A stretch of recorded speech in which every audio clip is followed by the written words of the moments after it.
मुझे क्षमा कर दीजिए भैया।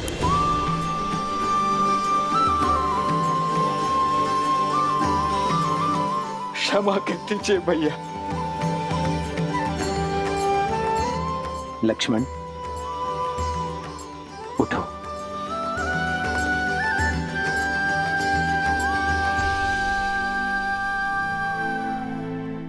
ये सत्य है भैया, आपके निर्णय की अवहेलना करता रहा। आपके त्याग को एक राजा का अभिमान मानता रहा। परंतु सत्य ये भी है भैया कि इतने वर्षों तक प्रति क्षण में आपको देखता भी रहा। इतने वर्ष मंगल में एक प्रवासी की भांति रहकर अभिमान से दूर होकर भी आपने उन्हें स्वयं से दूर होने नहीं दिया भैया। आपका त्याग आपके प्रेम का साक्षी है भैया। राजा का कर्तव्य निभाने के लिए आपने स्वयं को इतना बड़ा दंड दे दिया। प्रजा के कल के सुख के लिए आपने अपने आज के सुख की आहुति दे दी भैया। मुझसे बहुत बड़ी भूल हो गई है भैया, बहुत बड़ी भूल हो गई है, मुझे क्षमा कर दीजिए। नहीं लक्ष्मण,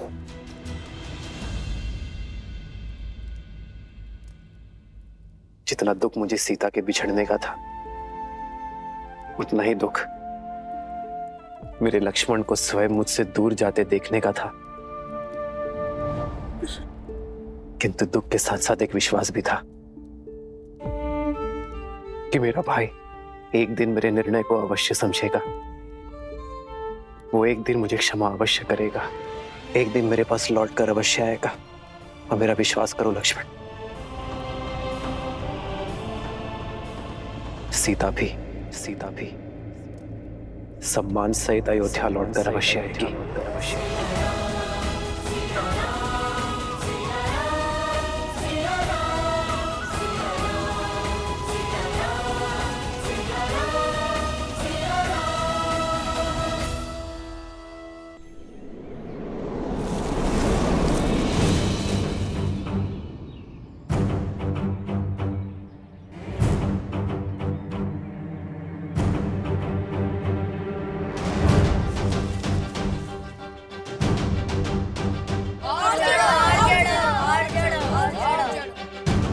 बस अब और नहीं चढ़ पाऊंगा शांडिल्य। पिताश्री ने यज्ञ के लिए श्रीफल मंगवाए हैं। रिक्त हाथ लौट नहीं सकते। ऊपर चढ़ो, अन्यथा दंड मिलेगा।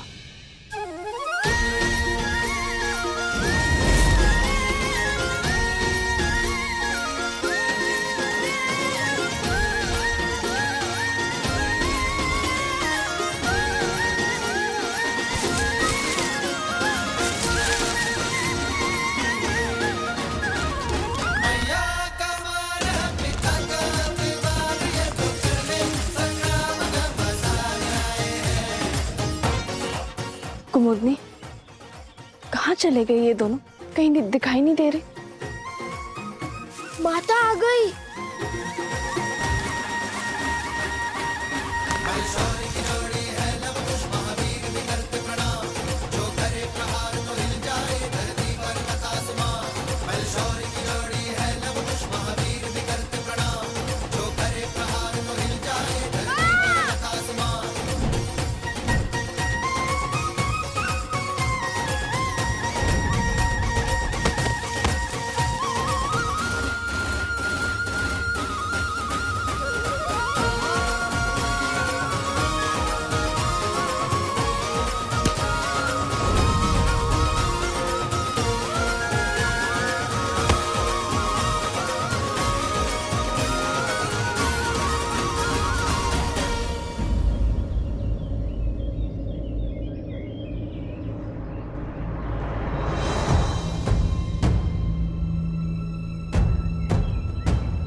फिर से उद्दंडता कर रहे हो ना तुम लोग? नहीं मानोगे ना तुम दोनों? आज तो तुम्हें दंड देकर ही रहूंगी। कुश, नीचे आओ। नहीं, मैं नहीं आऊंगा। अब दंड दोगी। ऊपर रहकर क्या दंड से बच जाओगे? मैं भी देखती हूँ कि कैसे नहीं उतरते।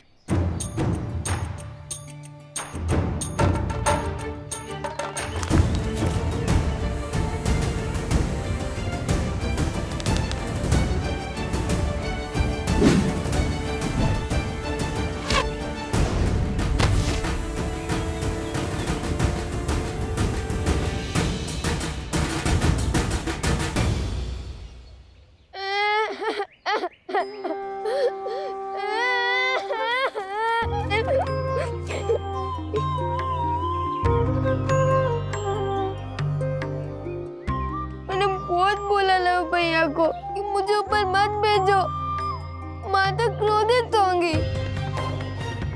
फिर उन्होंने मेरी एक ना सुनी। बड़े भैया का आग्रह था, वरना मैं और इतना बड़ा दुस्साहस। रोना बाद में, पहले दंड लो। जब डांटने का उद्देश्य पूरा हो गया, मैंने रो भी लिया। फिर क्यों डांटना? जो नहीं रो रहे हैं उन्हें डांटिए ना। बहुत वचाल हो गए हो तुम दोनों। आज संध्या का भोजन तुम दोनों को नहीं मिलेगा। जाओ, यज्ञ में भूखे बैठे रहो।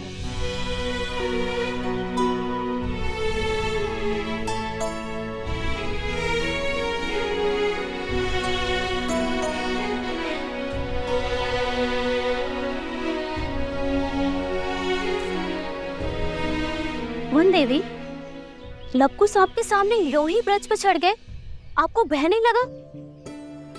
यदि उन्हें कुछ हो जाता तो? माता की सबसे बड़ी पूंजी होती है संतान, और जब माता को अपनी संतान की योग्यता पर संदेह लगने लगे तो समझ जाओ कि उसे संदेह अपनी दी गई शिक्षा और संस्कार पर है। ओम भूर्भुवस्सुः ओम भूर्भुवस्सुः तत्सवितुर्वरेण्यं तत्सवितुर्वरेण्यं भर्गो देवस्य धीमहि भर्गो देवस्य धीमहि धियो यो नः प्रचोदयात्। धियो यो नः प्रचोदयात्।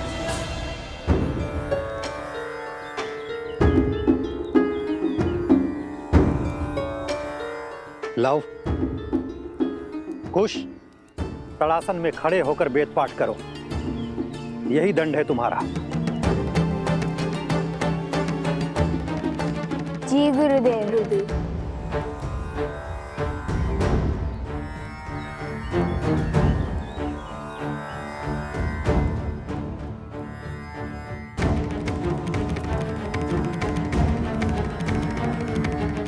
देख रहे हैं लव भैया, कैसे माता और गुरुदेव से हमारी चुगली करके हमें दंड दिलवाकर कैसे मुस्कुरा रहा है ये शांडिल्य। पता नहीं माता का मन बसीचेगा भी या नहीं। मुझे तो अभी से ही भूख लग रही है। और दंड पाना है? शांति से वेदों का पाठ करो और करने दो। ओम भूर्भुवस्सुः ओम भूर्भुवस्सुः तत्सवितुर्वरेण्यं तत्सवितुर्वरेण्यं भर्गो देवस्य धीमहि भर्गो देवस्य धीमहि धियो यो नः प्रचोदयात्। धियो यो नः प्रचोदयात्।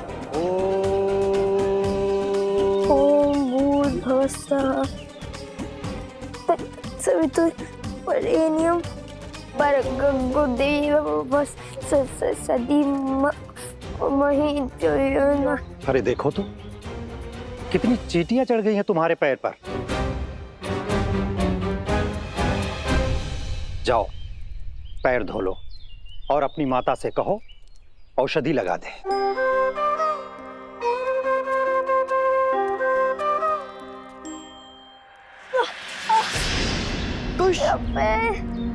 भैया सहायता करो। जाओ, सहायता करो। जी गुरुदेव। कुश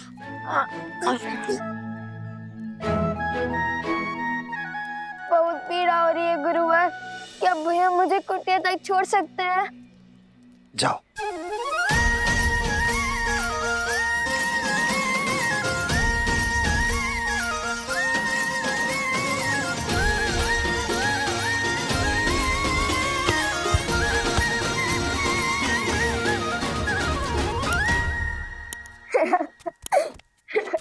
क्या आवश्यकता थी इस स्वांग की? आवश्यकता थी भैया। हमने देखा नहीं शांडिल्य का मुख कैसे उल्लू की भांति उतर गया था।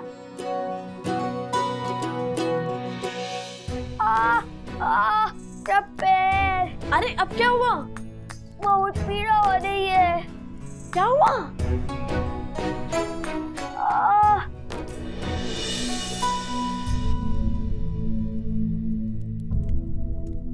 हुआ कुश? कैसे हुआ ये सब? तारासन में खड़े खड़े वेदों का पाठ कर रहे थे, तभी चींटियों ने काट लिया इसे। कितनी पीड़ा हो रही होगी ना। मैं औषधि बनाती हूँ जिससे तुम्हारा कष्ट छूमंतर हो जाएगा।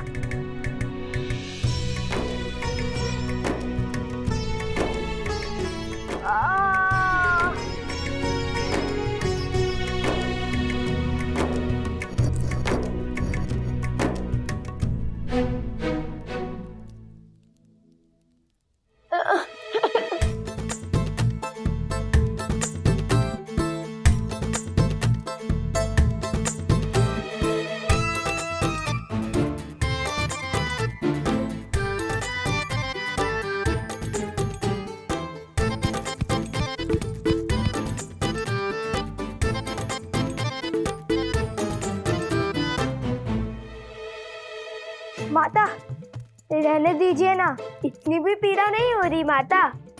तनिक सी चींटियों के काटने से वीरों को कहाँ कुछ होता है। औषधि रहने दीजिए माता, और भोजन खिला दीजिए, बहुत भूख लगी है। दंड में दया नहीं होती,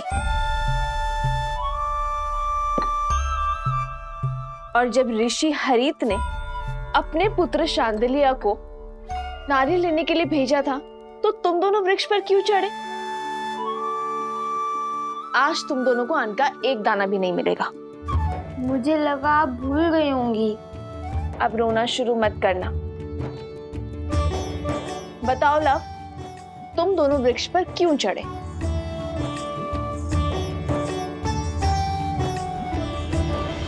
हम ये जो पूंछ लगाकर घूमते रहते हैं ना, उसके कारण आश्रम के सभी बालक हमारा उपहास उड़ाते हैं, वानर वानर कहते हैं। तो तुम दोनों पूंछ लगाते ही क्यों हो? क्योंकि हम श्री राम के सबसे बड़े भक्त हैं।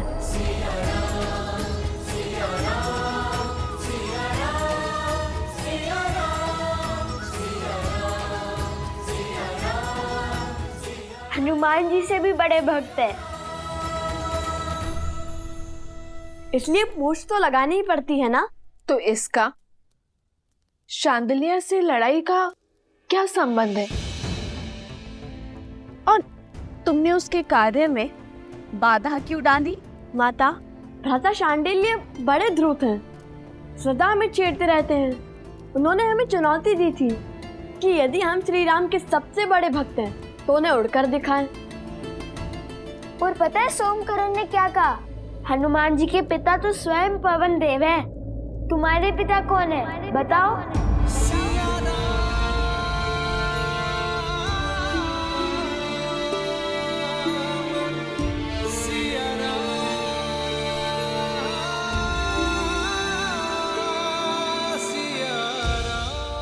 तो तुमने क्या उत्तर दिया? उत्तर तो भैया ने दिया है कि पिता ज्ञान देते हैं और माता संस्कार। हमें तो दोनों ही माता से प्राप्त हुए, तो हमारी माता ही पिता हुए। अब आप बताइए, यदि हमारी माता ही हमारे पिता है तो इसमें समस्या क्या है? हमें तो नहीं है। माता, हम उड़ तो नहीं पाए, पर वानरों के बाती वृक्ष पर चढ़कर नारियल अवश्य तोड़ लाए हम, है ना भैया? तो हुए ना हम श्री राम के सबसे बड़े भक्त।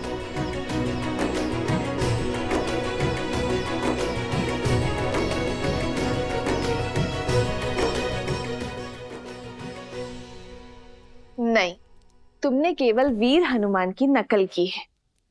चलो बैठो। उनसे बड़ा भक्त बनने के लिए बहुत समय और बहुत तपस्या लगेगी।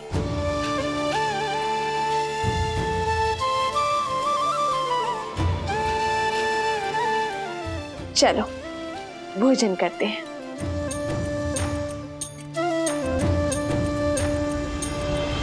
किंतु भोजन करेगा केवल लव।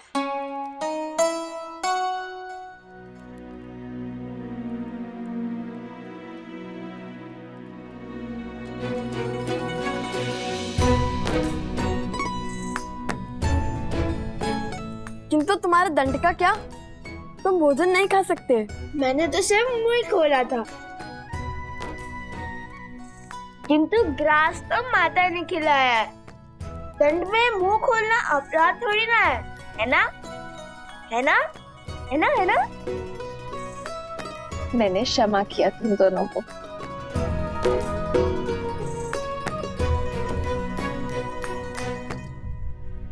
माता, जब हम राजा राम से मिलेंगे ना, तो उन्हें अवश्य बताएंगे कि हम हनुमान जी की भांति वृक्ष पर चढ़ सकते हैं, भांति भांति के कर्तव्य दिखा सकते हैं।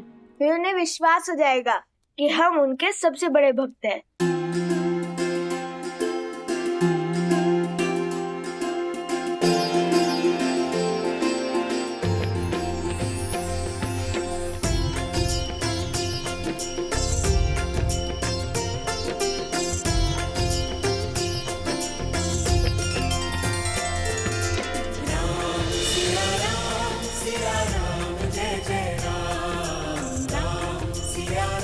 बस आस है तो उस दिन की जब ये आपसे मिलेंगे अपने पिता और आराध्या से।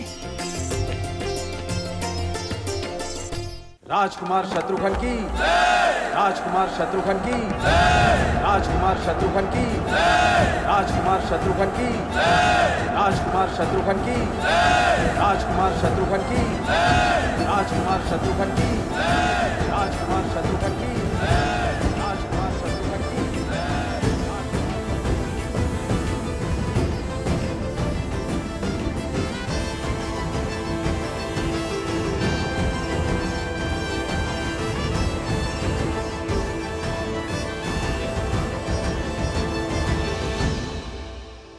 राजकुमार शत्रुघ्न नहीं, मधुपुरी का राजा शत्रुघ्न कहो।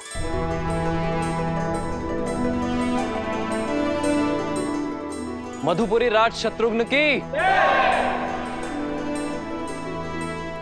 शत्रुघ्न, तुमने लवणासुर का वध कर असुरी सोच के प्रसार पर विराम लगाया है। वो सोच जो ऋषियों को अपमानित कर, निर्दोषों को दंडित कर, घरों और मंदिरों को अशुद्ध कर संतुष्टि पाते हैं। बीते 12 वर्षों में आप चारों भाइयों ने समस्त आर्य भूमि में प्रशंसा और सम्मान अर्जित किया है। अब समय आ गया है कि रघुवंश का सूर्य ध्वज पूरी सृष्टि में लहराए, जिसे देख हर असुर और आसुरी सोच भयभीत हो जाए। और इस सपने को पूरा करने के लिए हमें रासु यज्ञ करवाना चाहिए भैया।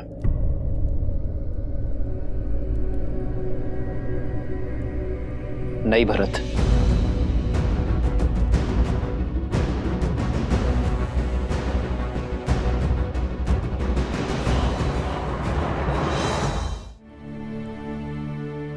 राजसूय यज्ञ अर्थात हर राज्य का राजा बन जाना, हर राज्य का राजा हमारे आगे नतमस्तक हो, बल से हमारी सत्ता स्वीकार करे, किंतु ये मुझे स्वीकार नहीं है भरत।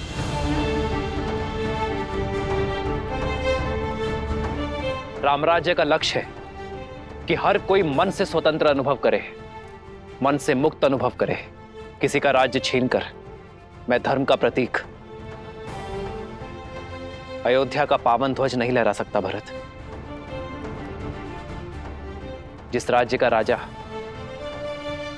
सहर्ष हमारी नीति स्वीकार करता है, उसे सुख से राज्य करने का अधिकार अवश्य होना चाहिए। हमें केवल मित्रता और संधि की चाह है, और इसलिए मैं राजसूय यज्ञ के लिए सज्ज नहीं हूं। किंतु राजगुरु वशिष्ठ की बात उचित है। हमें सूर्यवंश की छत्र छाया समस्त भारतवर्ष में फैलानी चाहिए। भैया, किंतु ये होगा कैसे? अश्वमेध यज्ञ से।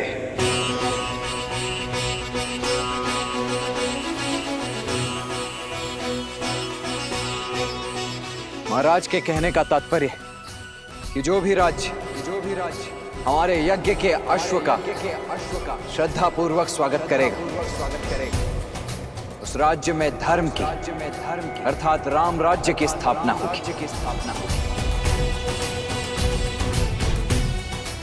वो राज्य हमारा मित्र राज्य बन जाएगा। उस राज्य में धर्म की अर्थात राम राज्य की स्थापना होगी। और हमारा युद्ध केवल उनसे होगा जो हमारे अश्व को रोकने का दुस्साहस करेगा। आचार्य, हमें अश्वमेध यज्ञ की तैयारी आरंभ करनी चाहिए।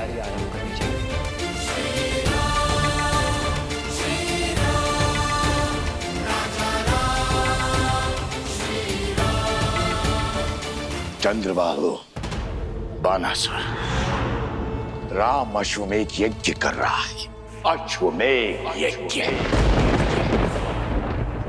अपने राम राज्य का प्रचार कर रहा है, किंतु मैं ऐसा नहीं होने दूंगा। इसलिए चंद्रबाहु, मेरे पुत्र, ऐसी युक्ति लगाओ कि राम का ध्यान भटक जाए, वो ये यज्ञ संपन्न न कर सके, और तब तक मैं बानासुर के साथ सीता को अयोध्या लाने का षड्यंत्र रचता हूं। स्मरण रहे, हारे हुए सन्यासी के लिए समाज में न तो क्षमा है और न ही स्थान। सन्यास लेकर सिया राम ने मुझे हराया था। अब मैं सन्यास की वही डाल उनसे छीन कर उन्हें मात दूंगा। उनकी गरिमा, उनका सम्मान जला दूंगा। मैं ये अश्वमेध यज्ञ कभी नहीं होने दूंगा, कभी नहीं। सिया राम!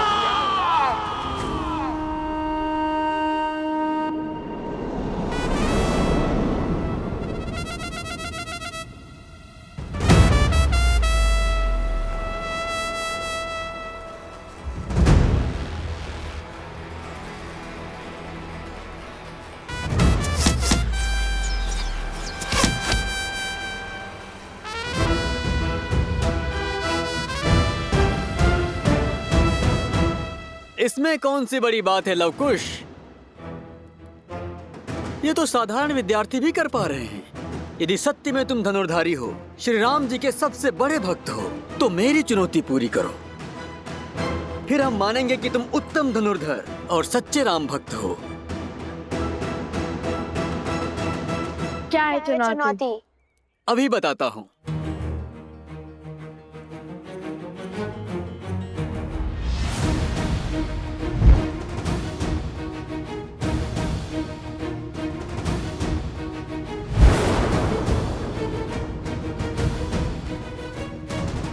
तुम्हें इन मटकों को भेदना है।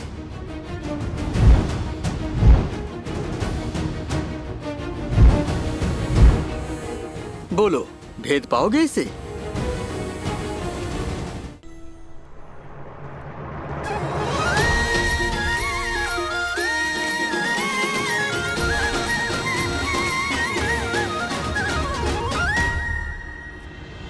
इतनी सरल चुनौती? लगता है द्वेष की अग्नि धीमी पड़ने लगी है।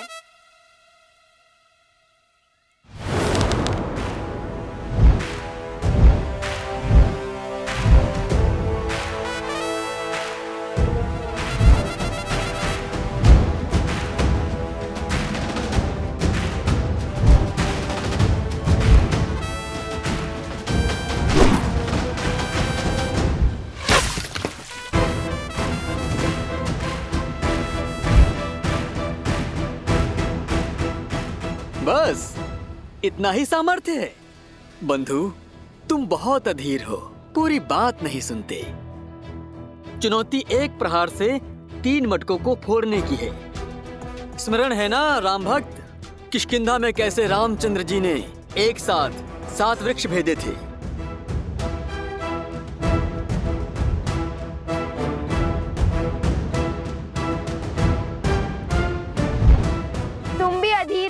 शीघ्र प्रसन्न हो जाते हो भ्राता शांडिल्य। ये चुनौती हम पूर्ण तो करके ही रहेंगे।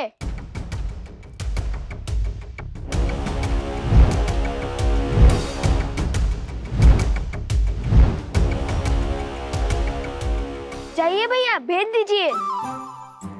हाँ हाँ, भेज दीजिए मटके। वैसे ही जैसे प्रभु राम ने बहुत सारे वृक्ष भेजे थे। मैं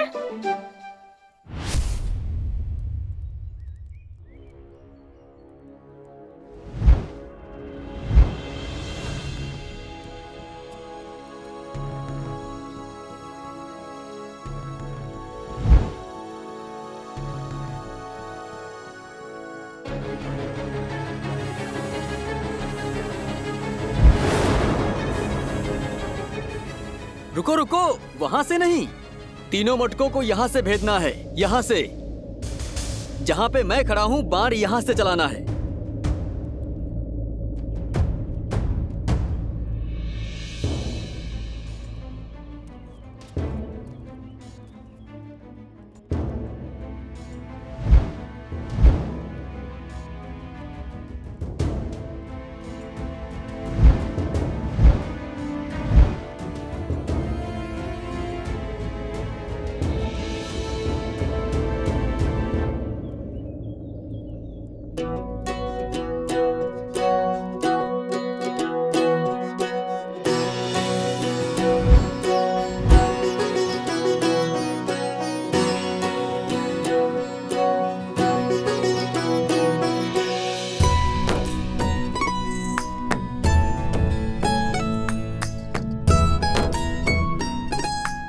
अब ये कहाँ चले?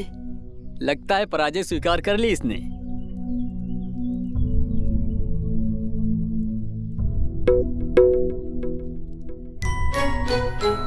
ओह, समझ गया।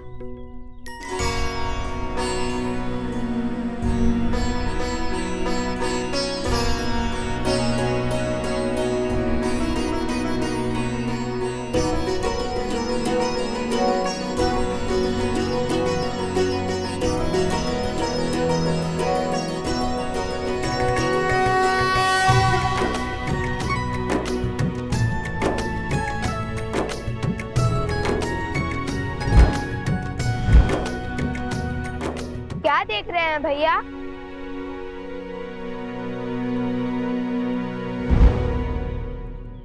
यही कि राम नाम से हर कठिन कार्य सरल हो जाता है। ध्यान से देखो।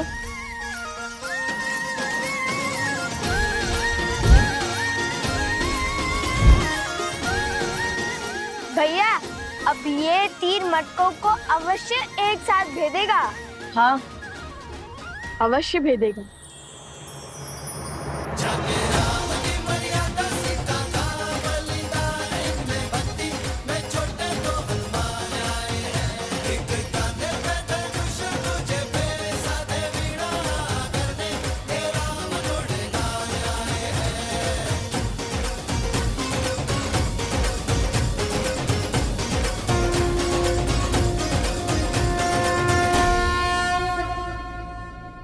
हमारे मित्रों को हमारी राम भक्ति पर संदेह है। जिस राम नाम से पत्थर भी जल पर तैर जाए, उसी राम नाम ने हमें दिशा दिखाई है।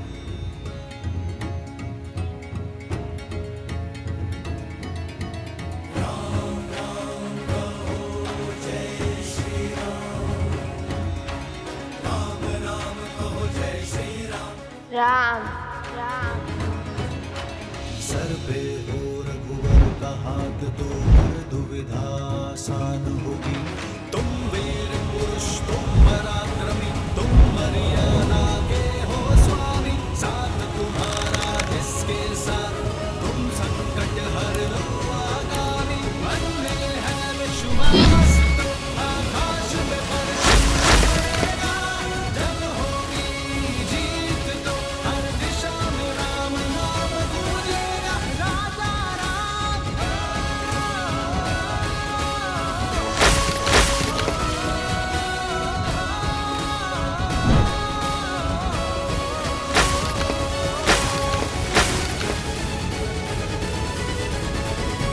हे प्रभु,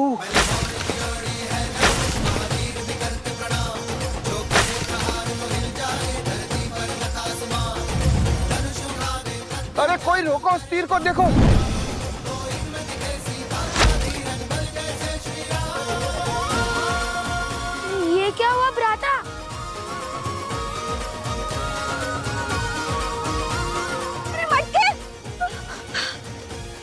कितना जल बह रहा है। कोई रोको इस तीर को, सारा पानी बह रहा है।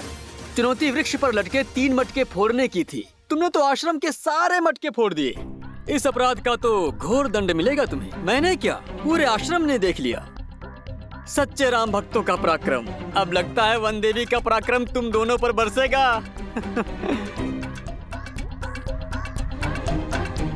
लव कुश, लो आ गई तुम्हारी माता, अब आनंद आएगा। अब क्या उत्तर देंगे माता को?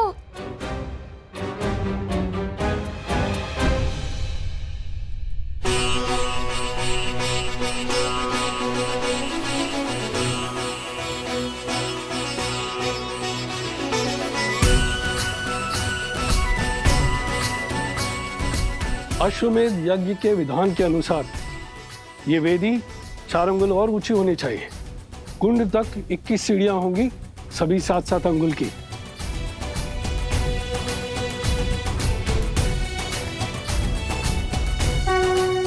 प्रणाम ऋषिवर। कल्याण मस्तु ऋषिवर।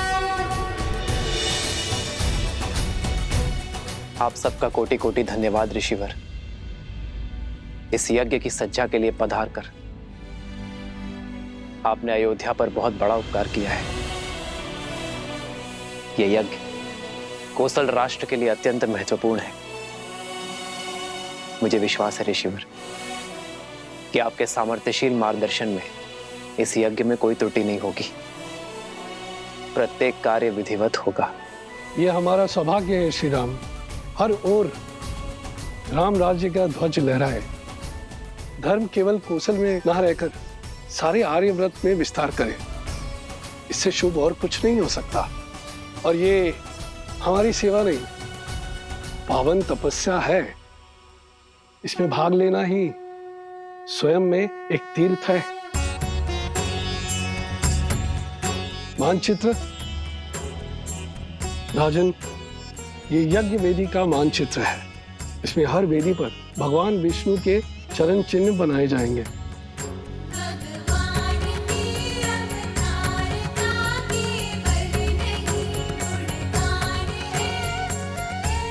आइए।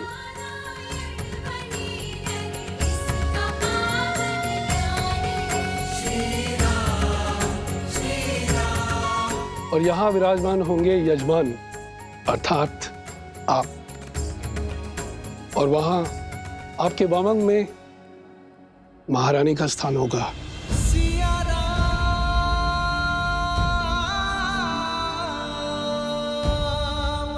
वेदों के अनुसार यज्ञ में यजमान के सपत्नी सम्मिलित होना अनिवार्य है।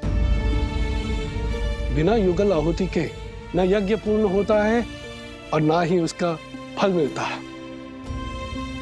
आपकी और महारानी की आहुति की शक्ति ही साम्राज्य में सुख और समृद्धि को बढ़ाएगी। राम सिया राम सिया राम।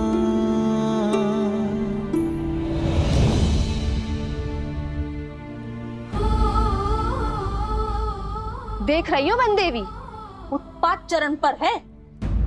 इन्होंने आश्रम के सारे मटके फोड़ दिए। इतनी दूर से जल लाए थे, सारा जल बह गया।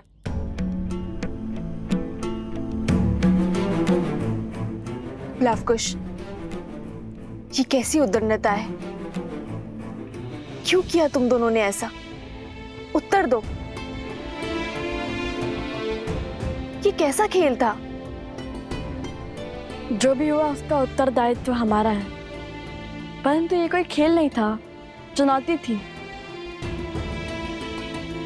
गुरु भ्राता शांडिल्य ने कहा था।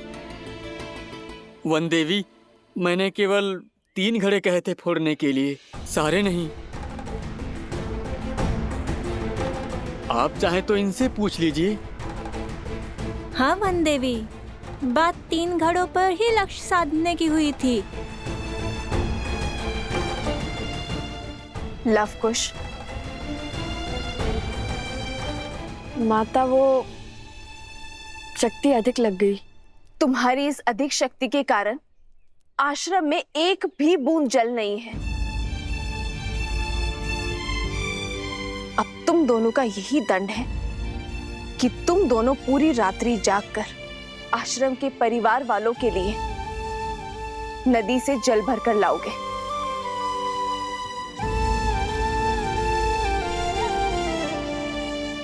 समझे? पर जल लाओगे किसमें? सारे घड़े तो फूट चुके हैं। अब पहले तुम्हें कुम्हार के पास जाना होगा और नए घड़े लेने होंगे।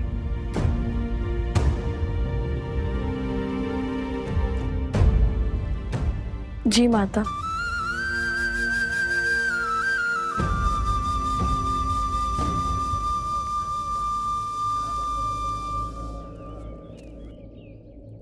आप चिंतित ना हो देवी। कुछ व्यक्तियों की दृष्टि में यह उद्दंडता है, पर सीधा देखा जाए तो श्री राम नाम की महत्ता की गूंज छुपी है इसमें। इस परीक्षा ने यह सिद्ध कर दिया कि राम नाम की शक्ति में इनका विश्वास कितना दृढ़ है। राम सिया राम जय जय राम। राम सिया राम जय जय राम।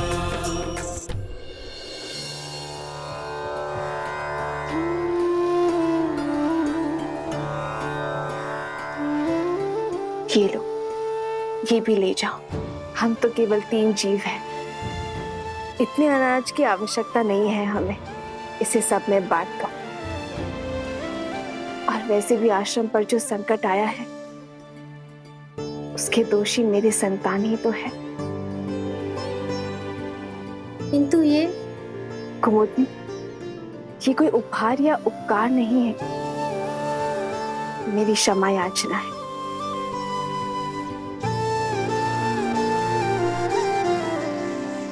दोष तो शांडिल्य का भी था ना, उसने ही उकसाया दोनों लवकुश को, और फिर बड़े होने के नाते उसका उत्तरदायित्व भी तो अधिक है। दंड केवल लवकुश को क्यों वन देवी? नहीं कुमुदनी, शांडिल्य का दोष नहीं है, वो तो केवल अपने माता के वियोग से दुखी है। लवकुश को अपनी माता के साथ देखकर कहीं ना कहीं उसके मन में ईर्ष्या होती है, जो कदाचित उसे भी ज्ञात नहीं है। इसीलिए तो वो सदा उनके साथ स्पर्धा करता रहता है। ये लवकुश का कर्तव्य है कि वो शांडिल्य के दुख को समझे, उसे सहानुभूति दे और प्रेम से उसे अपना मित्र बनाए। एक बात कहूं वन देवी, जितनी कठोरता के साथ आप लवकुश को जीवन का पाठ पढ़ाती हैं, वैसे कोई भी माता अपनी संतान को नहीं सिखाते। आप तो उन्हें ऐसे सज्ज कर रही हैं जैसे उन्हें कहीं का राजा बनना है।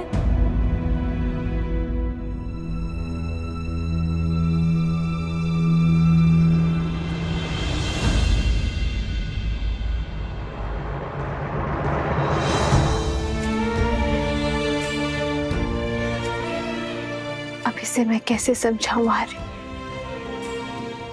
कि एक रानी केवल प्रेम रूपी माता नहीं बन सकती। मेरे कंधों पर अपने पुत्रों को पिता के समरूप बनाने का भार भी तो है ना आर्य, ताकि कल को वो पूरी निष्ठा के साथ अयोध्या के सिंहासन और प्रजा के मन पर राज कर सके।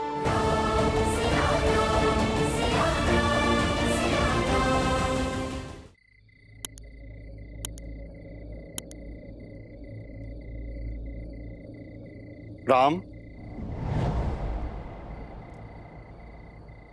आचार्य,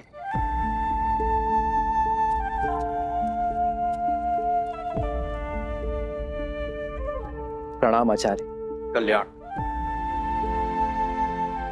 आचार्य, आप रुक क्यों गए?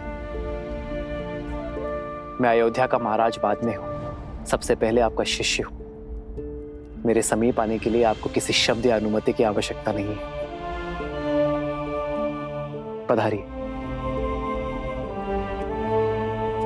कहिए आचार्य, क्या आदेश?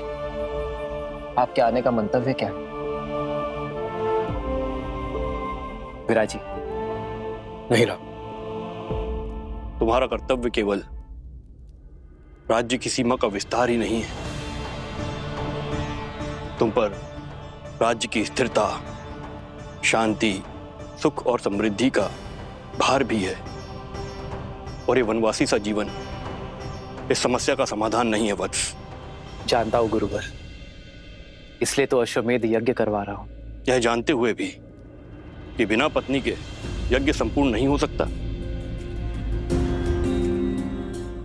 राम इस राज को एक सक्षम राजा ही नहीं, सर्वश्रेष्ठ उत्तराधिकारी भी चाहिए। ये भी तुम्हारा ही कर्तव्य है। और उसके लिए तुम्हारे साथ तुम्हारी अर्धांगिनी का होना अनिवार्य है। कहो क्या होगा इस समस्या का समाधान? क्या दे पाओगे अयोध्या राज को उसकी महारानी?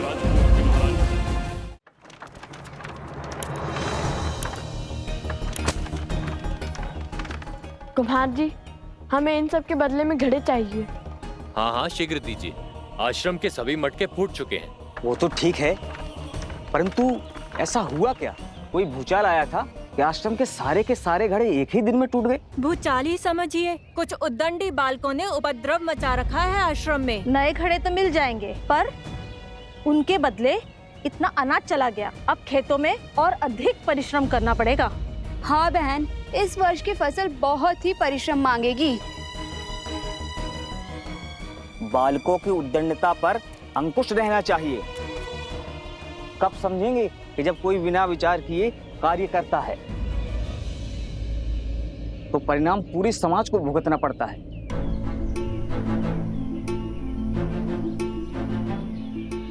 भूल हो गई, आश्रम की बड़ी हानि हो गई। अब सबको आश्रम में हमारे कारण और परिश्रम करना होगा। हमें भी तो नदी तक जाना है और पूरी रात्रि जल भरना होगा। मुझे हमारे परिश्रम की चिंता नहीं है, वो तो हम कर ही लेंगे। मुझे चिंता है माता की, हमने उनका मन दुखाया है। न जाने वो हमें क्षमा करेंगे भी या नहीं।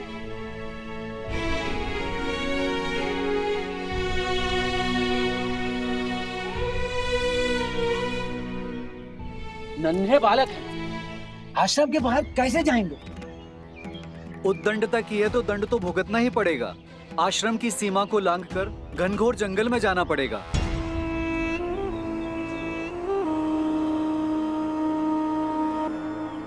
आज नहीं तो कल कोई तो इस आश्रम की सीमा लांघेगा ही, और उसे सीढ़ी बनाकर मैं पहुंचूंगा सीता तक।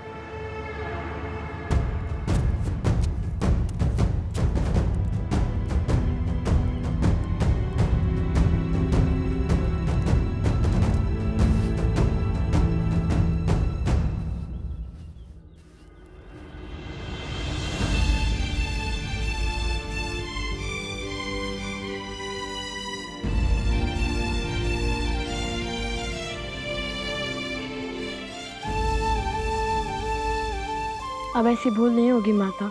हमें आशीर्वाद दे कि हम अपना प्रायश्चित पूर्ण कर सके।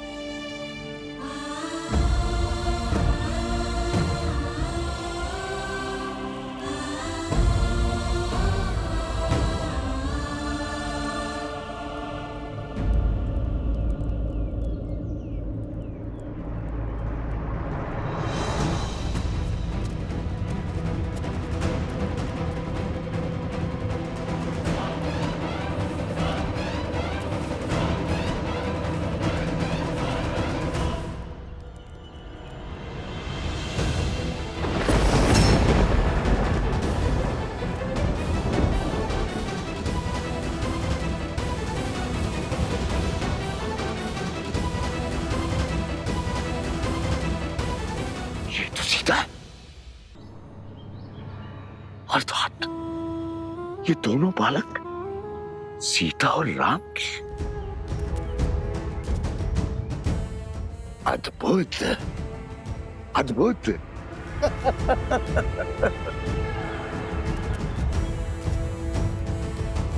12 वर्ष की प्रतीक्षा अंततः समाप्त हुई। आज सीता भी मिल गई और राम को परास्त करने का अस्त्र भी। अब आएगा आनंद। राम राज्य की नींव को राम का ही बीज बिखेरेगा। इसे कहते हैं प्रहार। हाथ भी राम की और काल भी राम का। माता आश्रम में है तो क्या हुआ, पुत्र तो आश्रम से बाहर आ गए। अब यही दो कोमल कोमल बालक मुझे सीता तक बचाएंगे। राम, सिया राम। परंतु भ्राता, जैसे दोषी हम हैं, वैसे दोष धनुष और बाण का भी तो है। 3 मटके को फोड़ने को कहा था, उसने तो सारे आश्रम को जलमग्न कर दिया।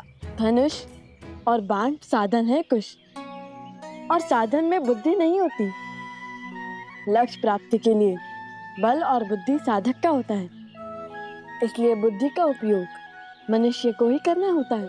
वाह वाह, ज्ञानी हो भैया। ज्ञानी नहीं, महाज्ञानी हूँ। यदि महाज्ञानी हो तो अपनी बुद्धि का प्रयोग पहले क्यों नहीं किया? सारे मटके तोड़ दो बोल दिया। क्योंकि हमारा मार्गदर्शन राम नाम ने किया था कि लक्ष्य कैसे साधे, और लक्ष्य साधने के लिए शक्ति उतनी ही लगनी चाहिए जितनी उसकी आवश्यकता हो। और यही सीख श्री राम का नाम लिखे बाण ने हमें बाद में दी है। मार्ग तो वो बताते हैं, हम तो केवल अनुभव से सीखते हैं।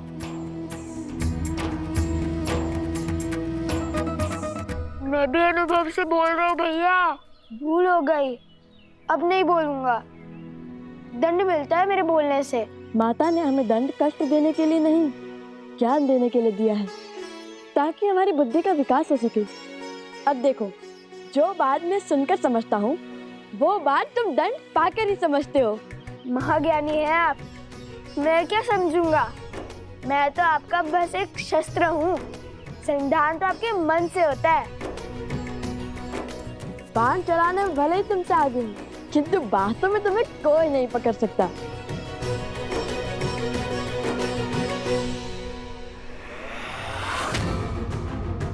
सीता तक पहुंचना है तो उसके पुत्रों को वश में करना होगा।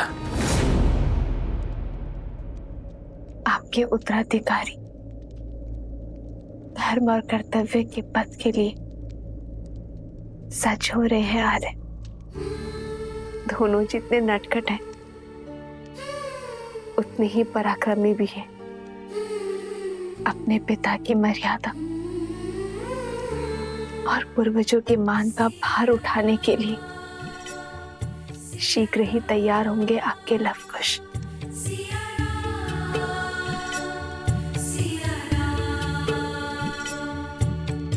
दोनों एक हैं, बस यही सच है। राम लक्ष्य और राम ही पथ है। विरह की आग में जले सिया राम। एक है तन और एक है प्राण।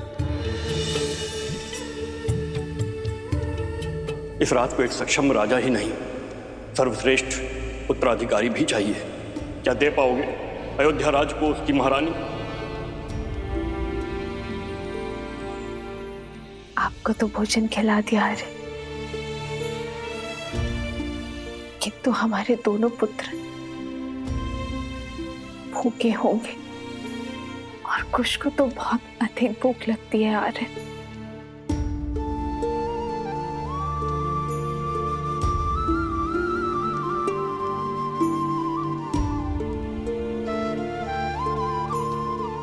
माना संतान की दिशा और दशा माता की कठोरता निर्धारित करती है, किंतु फिर भी उन्हें इस समय वन में भेजना उचित नहीं था। वन देवी, वन पशुओं से भरा है, उस पे असुरी शक्तियां। लवनासुर अवश्य मर चुका है, परंतु अभी भी असुरी शक्तियां आश्रम के चारों ओर मंडरा रही है, अवसर की प्रतीक्षा में।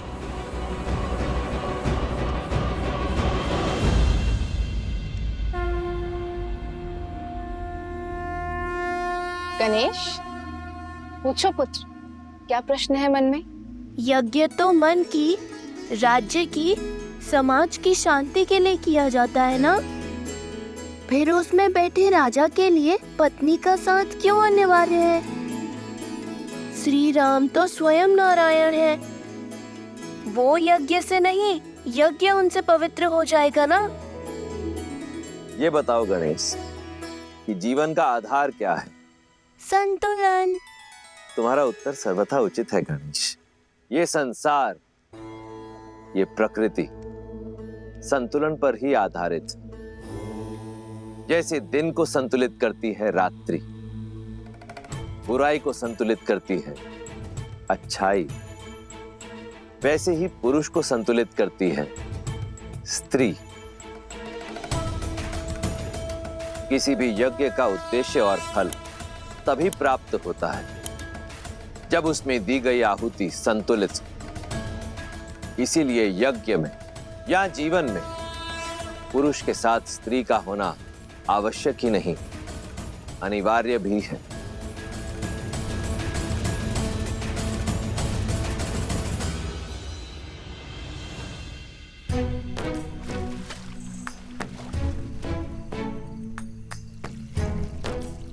ये क्या कर रहे हो कुश? छोटे से बड़े में क्यों डाल रहे हो? समय व्यर्थ कर रहे हो। समय व्यर्थ नहीं भैया, जल की मात्रा की गिनती का माप बना रहा हूँ। माप है तो सही, चट्टान, सिर, पाँव, मुंड। नया माप लाता, नया माप। नया माप का समय है और ना ही उसकी आवश्यकता। तुम समय व्यर्थ कर रहे हो। पात्र भरो, हम यहाँ दंड स्वरूप आए, जल क्रीड़ा करने नहीं। क्या भैया, दंड तो पूरा कर रहे हैं ना? अब ऐसा भी बंधन नहीं था कि दंड भोगते भोगते थोड़ा सा आनंद और अभ्यास भी ना किया जाए। अभ्यास ठीक है, परंतु आनंद करने में यदि समय व्यर्थ करोगे तो कैसे होगा? अभी हमें सरोवर से आश्रम के कितने चक्कर लगाने हैं। जब हम चक्कर लगाएंगे तब मैं अंतर मापने का नया तरीका खोजूंगा।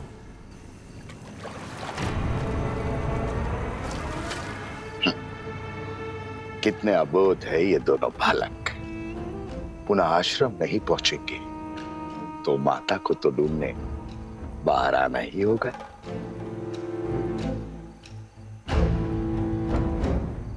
शीघ्र मिलते हैं बालकों।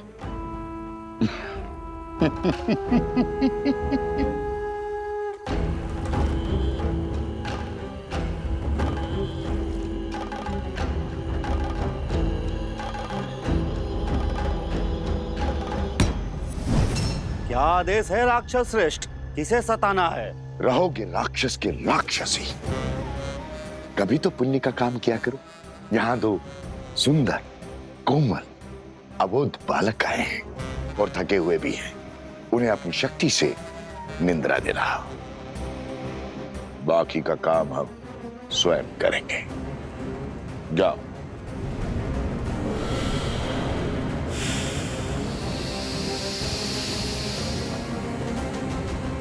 पच्चीस, 26,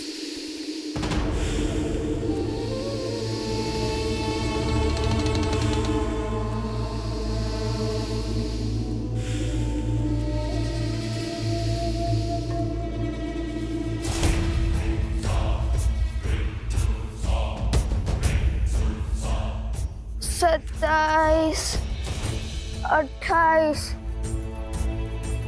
ये क्या कर रहे हो कुश? बताया तो था, अंतर गिनने का नया तरीका। पहले भूख, अब ये निद्रा। कुछ भोजन मिल जाता तो कितना अच्छा होता। नहीं, 41। जब तक ये कार्य पूर्ण नहीं होता तब तक ना ही हम भोजन कर सकते हैं और ना ही निद्रा ले सकते हैं। नहीं तो माता के मन को ठेस पहुंचेगी। चलो मैं तुम्हें वो प्रसंग सुनाता हूँ जिसे सुनकर तुम्हें सदा हंसी आती है कि कैसे हनुमान जी ने अपनी पूंछ से लंका में आग लगाई थी। सुनाओ। यदि रोकूंगा तो आप रुकोगे तो नहीं, सुनाई दीजिए।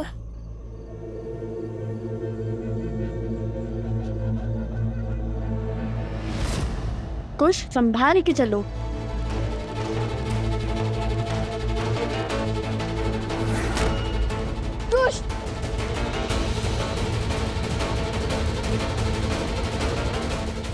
बस अब ये बड़ा बालक भी सो जाए। कुश जागो, ये सोने का समय नहीं है। उठो कुश।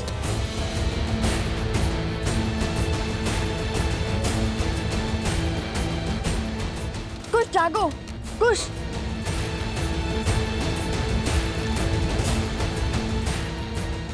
कुश जागो।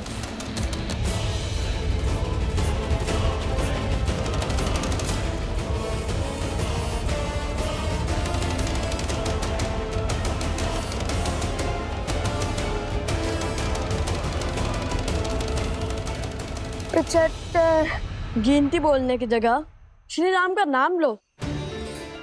भूख भी मिट जाएगी और निद्रा भी। चलो बोलो राम। श्री राम। 75 श्री राम। 76 श्री राम। केवल श्री राम। केवल श्री राम। केवल श्री राम। केवल श्री राम। श्री राम। श्री राम। श्री राम। श्री राम। श्री राम। श्री राम। श्री राम। श्री राम। श्री राम। श्री राम। और ये राम का नाम क्यों हर बार मेरे आड़े आता है? सारा परिश्रम व्यर्थ कर दिया।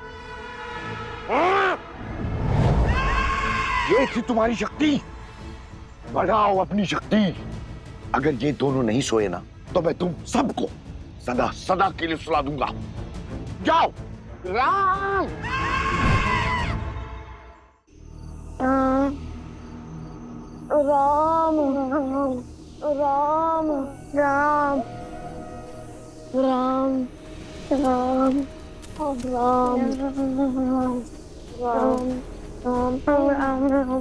राम। राम।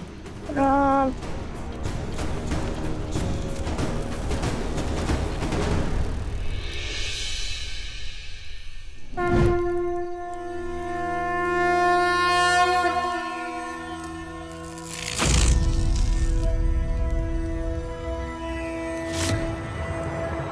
अरे ये कैसा चमत्कार है। आश्रम में प्रवेश करते ही निद्रा छूमंतर हो गई। लग रहा है जैसे निद्रा आ ही नहीं रही थी। अरे तुम जल ले भी आए?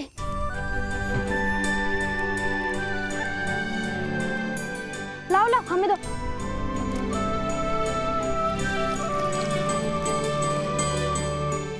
तुम दोनों ठीक तो हो ना? बहुत वीर हो। लव, कुश, पर इतना जल आश्रम के लिए पर्याप्त नहीं होगा। और जल की आवश्यकता होगी। तो क्या वन देवी के पुत्र थकते नहीं हैं?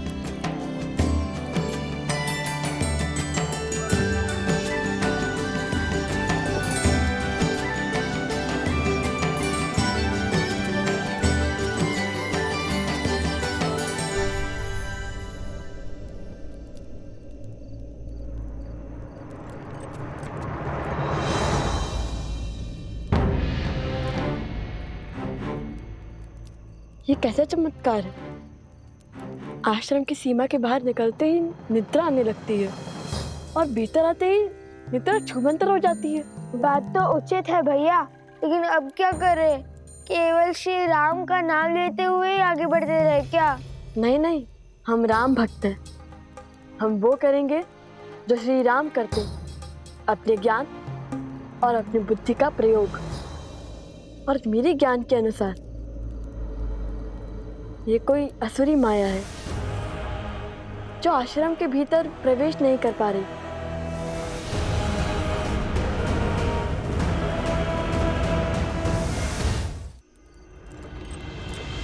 तो आज छिनमिन कर ही लेते हैं भैया। अब आया ना दंड का आनंद। बताइए भैया, कहाँ है वो राक्षस? जो दिखेगा ही नहीं उस पे लक्ष्य कैसे साधोगे?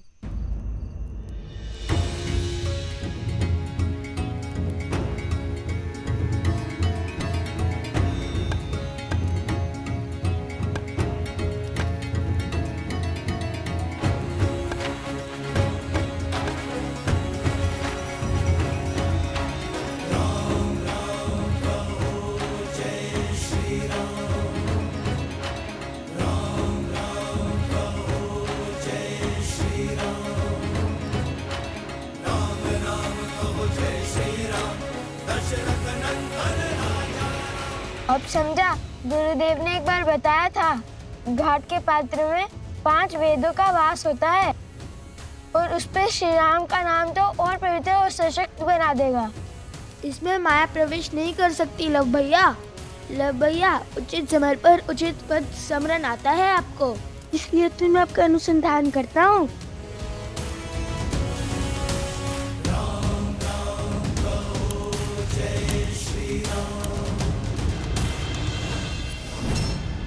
एक और अवसर है तुम्हारे पास, लगा दो अपना सारा बल, पात्र में प्रवेश करो और निंद्रा धोने। आप तो जानते हैं ना, राक्षसी माया बड़ पात्र में प्रवेश नहीं कर पाती, और प्रयास भी करे तो असंभव है, क्योंकि उन पे राम का नाम लिखा है। राम!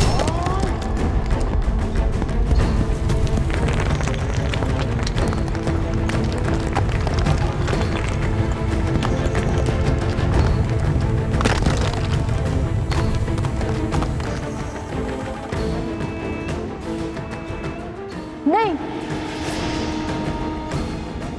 घड़ा मत उठाना। ये सब किसी माया जाल से लगता है।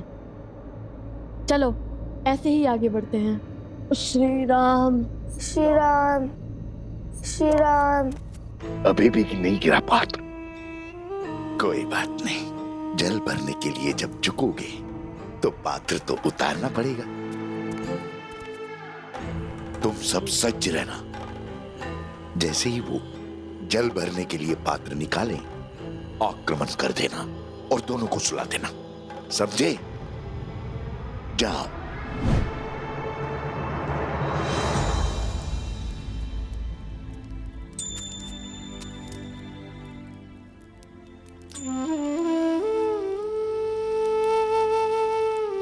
जानता हूं तुम्हारे मन में क्या चल रहा है, लव और कुश। अब आपसे क्या छिपा है? मैं जानती हूँ मेरे दोनों पुत्र वीर हैं, पराक्रमी हैं, किंतु उतने ही नटखट भी हैं। इसलिए मैंने उनको दंड स्वरूप आश्रम के बाहर भेज दिया, जल लाने के लिए। अंधकार है और असुरी माया पूर्णतः नष्ट नहीं हुई। अब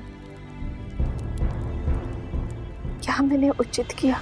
कोसल राज्य का भविष्य हैं वो दोनों, पराक्रमी तो होंगे ही। नाविक की योग्यता की पहचान चक्रवात में ही होती है, स्थिर जल में नहीं वन देवी।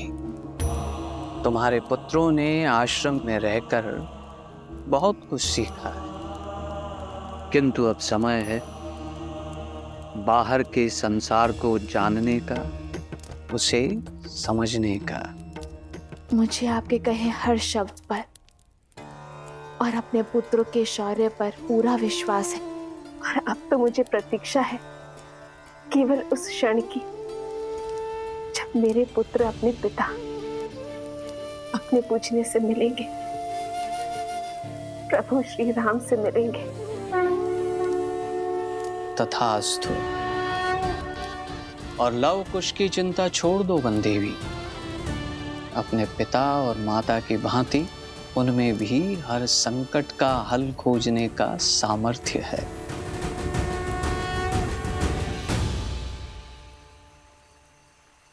अरे अरे अरे, ध्यान से मटका गिर जाएगा।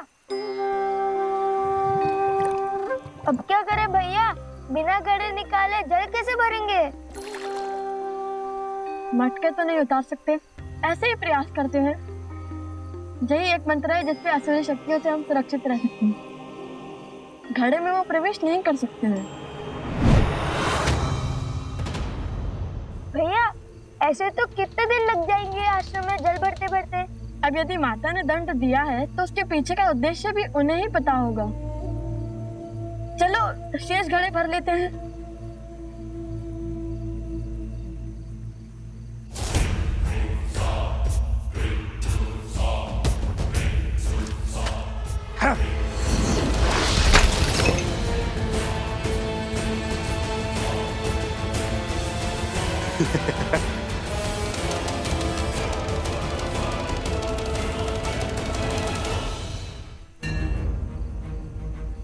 यहाँ अवश्य ही कोई असुरी माया है जो हमें रोकना चाहती है।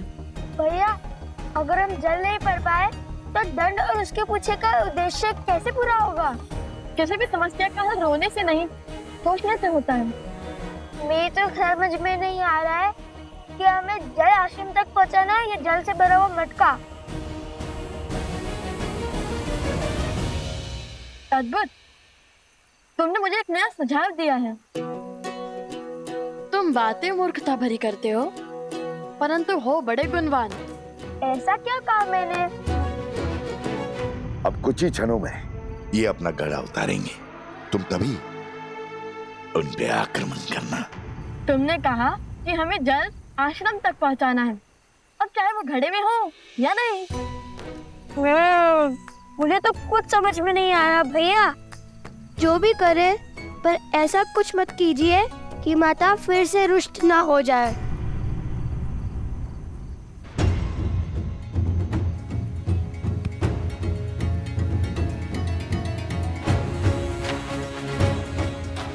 तुम चिंतित ना हो, तुमने जो सुझाव दिया है उससे माता प्रसन्न नहीं होंगी, दुखी नहीं। तो बोलो जय श्री राम, जय श्री राम, जय श्री राम, जय श्री राम, जय श्री राम, जय श्री राम।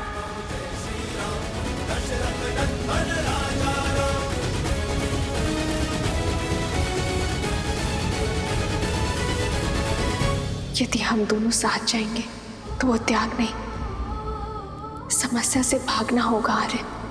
जिस क्षण महाराजा राम महारानी सीता को त्यागेंगे, उसी क्षण अयोध्या के सब दुख मिट जाएंगे। महाराजा राम महारानी का त्याग करना होगा। राम इस राज को एक सक्षम राजा ही नहीं, सर्वश्रेष्ठ उत्तराधिकारी भी चाहिए। बिना युगल आहुति के न यज्ञ पूर्ण होता है और ना ही उसका फल मिलता है।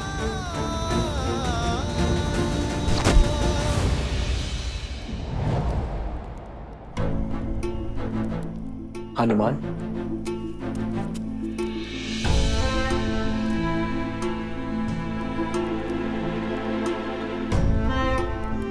क्या बात है हनुमान? तुम्हारे मुख पर व्याकुलता? प्रभु, सहस्त्र रावण के पुत्र चंद्रबाहु ने वानर राज सुग्रीव की पुत्री त्रिनावती का अपहरण कर लिया है। इस कारण महाराज सुग्रीव के राज्य में बहुत अशांति फैल गई है। इस विपदा से निपटने के लिए महाराज सुग्रीव आपका परामर्श और आपकी सहायता चाहते हैं।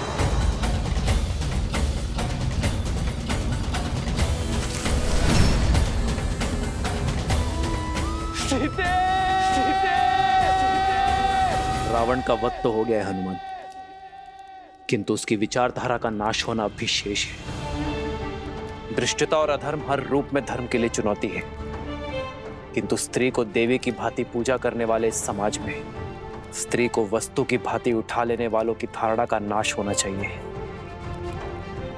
हर युग के साथ पाप का शीश उठता है, किंतु जब पाप चरम पर हो तब धर्म का प्रहार उस पर होना चाहिए।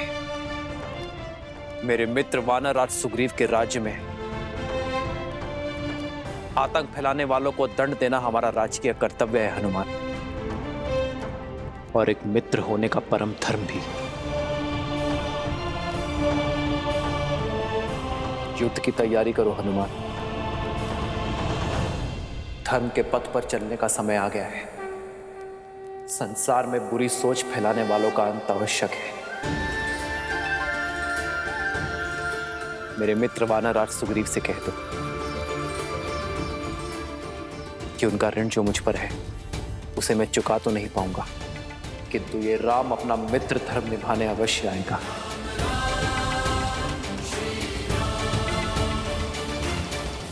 वंदेवी, वंदेवी, वंदेवी। क्या हुआ कुमुदनी? पूछे मत, आइए देखिए क्या किया है आपके लवकुश ने। अब क्या कर दिया लवकुश ने? देखिए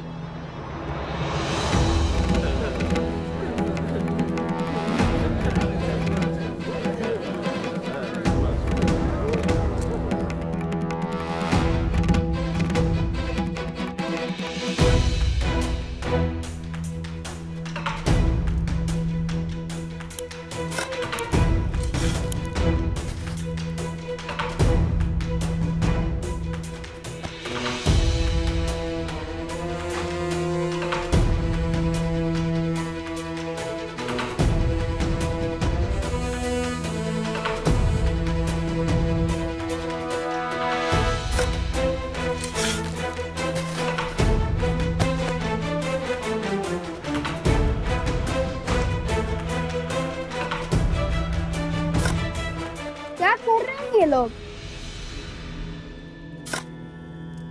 लव कुश, ये जल भरने के स्थान पर क्या कर रहे हो तुम दोनों? यहाँ और ये सर पर मटके। सब बताते हैं माता, सब बताते हैं, बस कुछ क्षण रुक जाइए।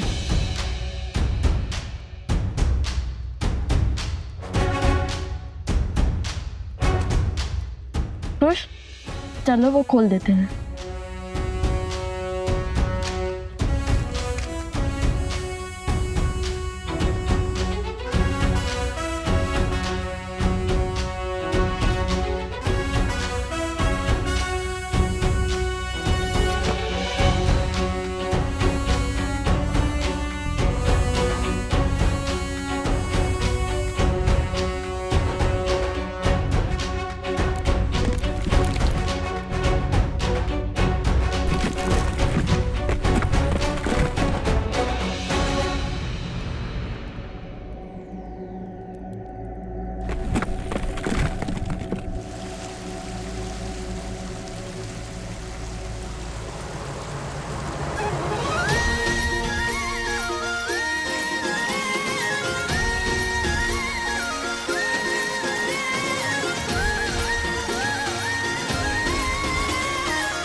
क्षण भर पहले जल की एक बूंद नहीं थी और अब देखो पूरी की पूरी नहर बन गई है।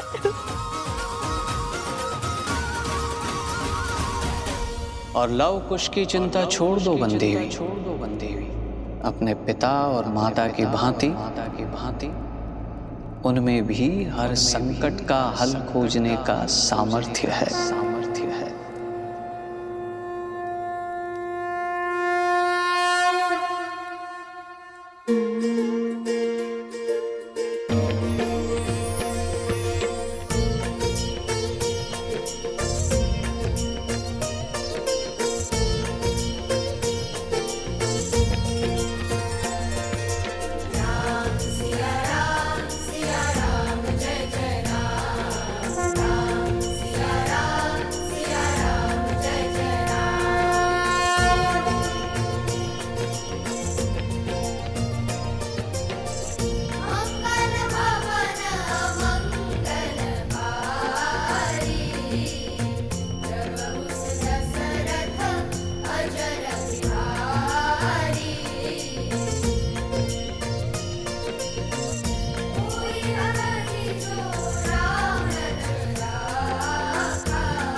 माता, पता है भैया ने क्या सोचा कि नदी के पास जाने से अच्छा नदी को यहाँ भी बुला दिया जाए। अब इस आश्रम में किसी को भी जल की समस्या नहीं होगी। चाहे कोई बालक कितने भी मटके की ना फोड़ दे।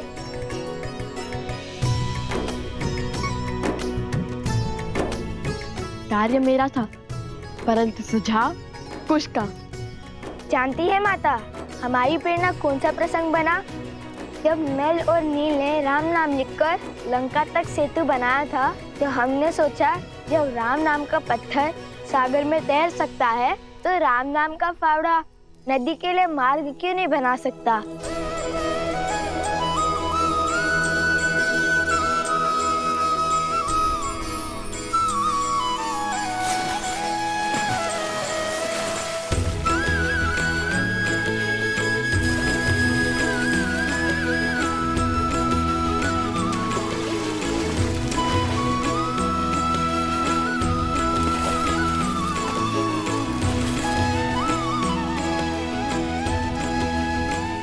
ईश्वर ने लव कुश के भविष्य में क्या रचा है वो तो मैं नहीं जानता, किंतु इतना अवश्य जानता कि ये दोनों अपने भविष्य को आलिंगन करने के लिए पूर्ण रूप से सजे।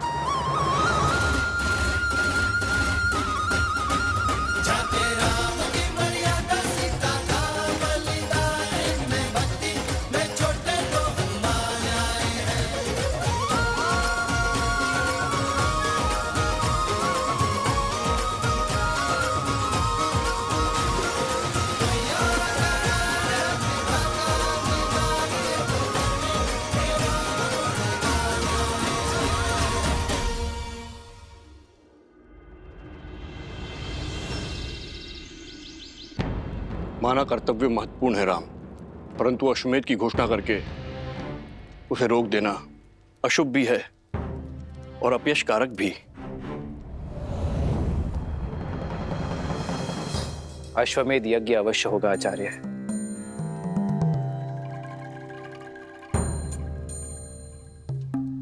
अभी मैं युद्ध में जा रहा हूं आचार्य, किंतु मेरे युद्ध से लौटते ही ये यज्ञ आरंभ होगा।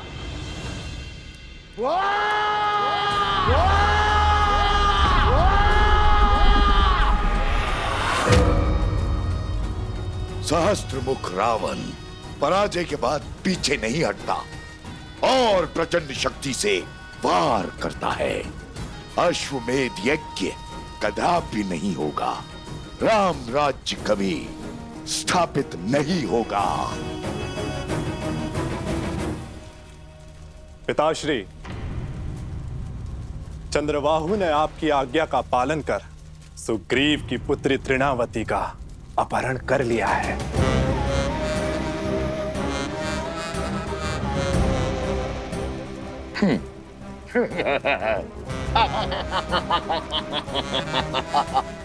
कैसे कैसे बचोगे राम मेरे इस प्रहार से? अब राम को सुग्रीव की सहायता के लिए जाना होगा और अयोध्या अश्वमेध यज्ञ से वंचित रह जाएगी। और राम के जाते ही हम अपनी शक्ति से उसकी प्रजा में पुनः धर्म की स्थापना कर देंगे।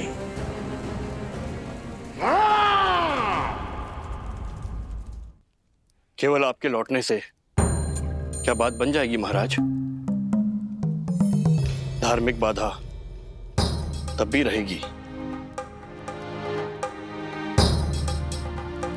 इस युद्ध से लौटकर इस समस्या का हल अवश्य होगा आचार्य। अर्थात आप दूसरा विवाह करेंगे?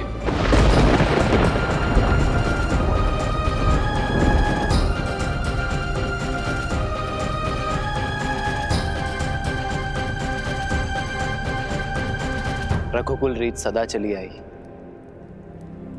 प्राण जाए पर वचन न जाए। एक बार वचन देने पर उस विषय में आपका शिष्य दोबारा कैसे सोच सकता है? मैंने सीता को एक पत्नी व्रत का वचन दिया है, परंतु मेरे विवाह के बिना भी अश्वमेध यज्ञ अवश्य होगा।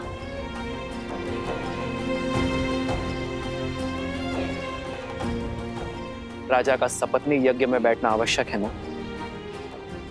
मैं युद्ध से लौटते ही भरत को अयोध्या का महाराज घोषित कर दूंगा।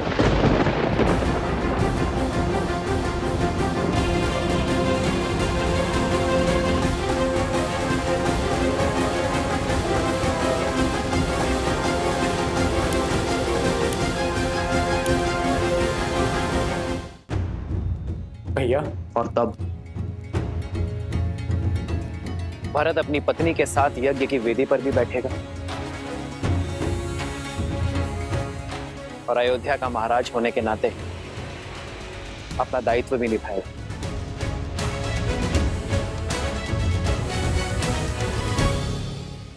ये क्या कह रहे हैं आप भैया? नहीं, ये मुझे स्वीकार करना होगा भरत, क्योंकि ये मेरा निर्णय है। समझने का प्रयास करो भरत। या तो तुम अयोध्या के महाराज बनोगे या सीता का ये राम किसी और का पति।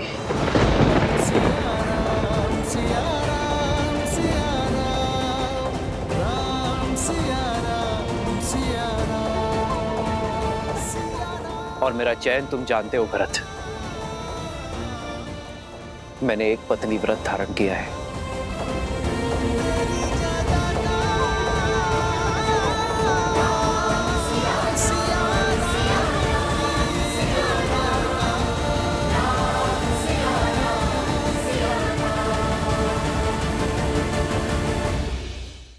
धार्मिक वीडियो सबसे पहले देखने के लिए हमारे चैनल को सब्सक्राइब करें और बेल आइकन दबाएं।